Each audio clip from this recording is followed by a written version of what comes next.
Today at Bike It, we're talking gearing. Changing the gearing or sprockets on your motorcycle is an easy way to optimise the performance to your needs and wants. Whilst you may think this is a practice best left at the racetrack, changing the gearing offers many on-road advantages that will improve the drivability of your motorcycle. MTX offers an extensive range of sprockets, both front and rear, in an array of size options that improve the lifespan, durability and reliability over OE components. Constructed from C49 high carbon steel and made to OE specifications, they are guaranteed to exceed OEM components and for a fraction of the price too. So if your sprockets more closely resemble ninja throwing stars than motorcycle sprockets, it's probably time to change them up and refresh your components. But with so much choice on the market, how do you know which way to turn? This is the part where you may want to grab your calculator. First of all, as with all tuning, get a good baseline. Determining the gear ratio of your motorcycle is a simple calculation. Divide the number of teeth on the rear sprocket by the number of teeth on the front sprocket.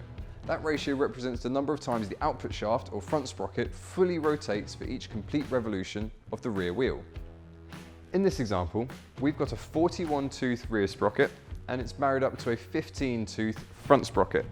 Dividing one against the other means a ratio of 2.73, meaning the front sprocket rotates 2.73 times for each complete revolution of the rear wheel. On this particular model, that's our base number, which we can now use to change things. There are two options when deviating from your bike's OE gear ratio. You can go higher or you can go lower. But what does that actually mean and how will it affect your ride? Higher gearing more closely matches rear wheel speed to output shaft speed, resulting in lower engine RPMs, but higher potential top speed and improved fuel economy.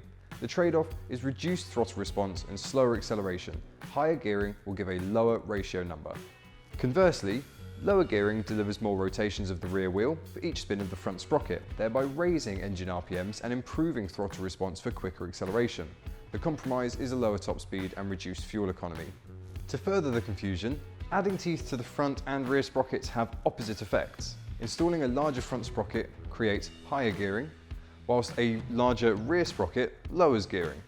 Similarly, a smaller front sprocket lowers the gearing, while a smaller rear sprocket makes gearing higher. Got it? Good. So, which sprocket or sprockets should you change to achieve the effect you want?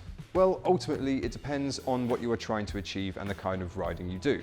But bear in mind, a small change, even just one tooth on either sprocket, can dramatically alter the performance characteristics, so we'd advise not going too extreme. If you're a racer, track or MX rider, you may want to have several different options to hand for different tracks and conditions. However, if you're a commuter or weekend rider and aren't looking to change gearing every other week, you may want to consider something like this. For taller gearing, a one tooth larger front sprocket is often the best bet, as it is roughly the same as adding 3 teeth onto the rear sprocket.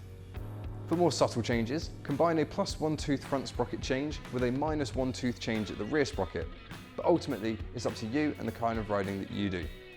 If this all seems a little confusing, don't worry. There are plenty of websites out there that will help calculate your gear ratio for you, like gearingcommander.com. Or alternatively, just remember that a higher gearing will give you a higher top speed, whilst lower gearing will give you a lower top speed but better acceleration, and it's between these two factors that you want to decide how you want your bike to ride. Don't forget you can find and purchase MTX sprockets and brake discs at your nearest Bike It stockist, which you can find through our store locator on our website.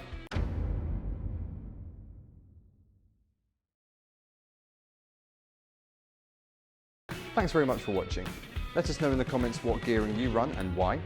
Like the video if you found it helpful, and subscribe for more videos like this and from new products here at Bike It. We'll see you next time.